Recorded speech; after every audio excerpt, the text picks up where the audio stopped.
Olivier, vous avez proposé de revenir longuement sur le décès de Gérard Somade, un homme qui aura marqué de son empreinte la vie politique de ce département et de la région ces 30-40 dernières années. Une figure de la politique régionale, Pierre-Paul, maire de Saint-Mathieu-de-Tréviers pendant 41 ans, président du Conseil général de l'Hérault entre 1979 et 1998, député aussi. Je vous propose un petit retour sur ce parcours politique de Gérard Somade avec quelques témoignages. On retrouve ensuite Michel Gaudy qui nous parlera de ce personnage, cette forte personnalité qu'il a bien connue. Regardez. C'est une image forte de Gérard Somade, celle d'une amitié avec François Mitterrand qui inaugure l'hôtel du département en janvier 1988. Gérard Somade présida le Conseil général de l'Hérault de 1979 à 1998. Au début des années Mitterrand, il va mettre en œuvre la décentralisation choisie par les socialistes.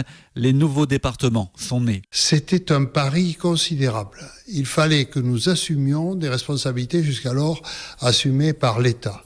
Il fallait donc le faire dans les meilleures conditions pour que la signification du primat politique accordé aux élus, qui jusqu'alors n'était plus que plutôt une chambre d'enregistrement, puisque c'était le préfet qui assurait l'exécutif, jusqu'aux années 82, 83, 84 et suivantes.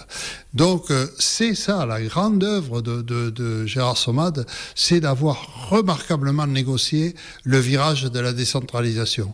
Et ceci dans une double préoccupation, celle de bien répondre aux besoins des habitants de cette population de l'Hérault qui ne cesse de croître, et dans le même temps de respecter les territoires dans leur spécificité. Et ça, il l'a remarquablement réussi. Et le territoire auquel était particulièrement attaché Gérard Somade, c'était le Pic Saint-Loup, Saint-Mathieu-de-Tréviers, dont il fut le maire pendant plus de 40 ans, de 1965 à 2006.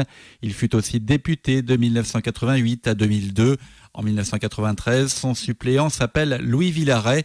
Il garde l'image d'un Somade bâtisseur, amoureux de son territoire. Il y avait l'enracinement dans un terroir, mais surtout, je crois, il y avait une vision de l'aménagement global d'un département qui se voulait être un aménagement équilibré, harmonieux, entre la ville et la campagne, c'est-à-dire n'oublier personne, mais essayer de trouver dans chacun des territoires ce qui était porteur et essayer de développer ces potentialités qui existent dans l'ensemble du département de l'Hérault. Mais ce que je retiens surtout de lui et qu'il nous faut retenir, je crois, c'est ce respect de l'humain, ce respect des territoires et cette recherche entre les deux de l'harmonie. Une harmonie avec beaucoup, mais pas avec un autre homme de caractère, bâtisseur lui aussi, Georges Frêche.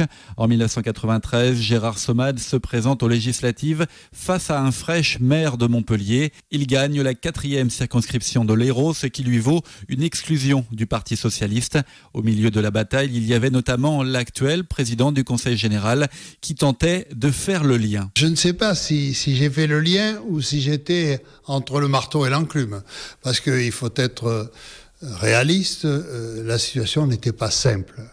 Il y a eu vraiment une opposition frontale très très dure entre ces deux hommes.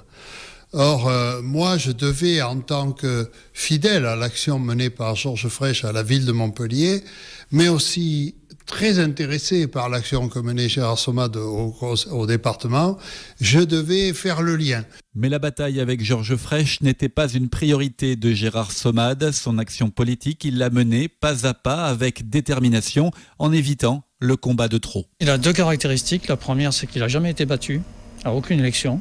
Il a toujours gagné toutes les élections auxquelles il s'est présenté, même dans des conditions très difficiles.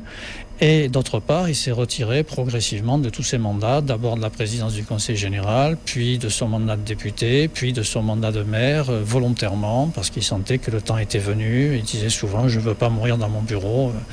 Et effectivement, c'est ce qui s'est passé. C'est vrai que c'est quelque chose de rare de nos jours, où les carrières politiques sont en général très longues et les départs forcés. Gérard Somade s'est éteint au matin du 7 janvier, il avait 85 ans.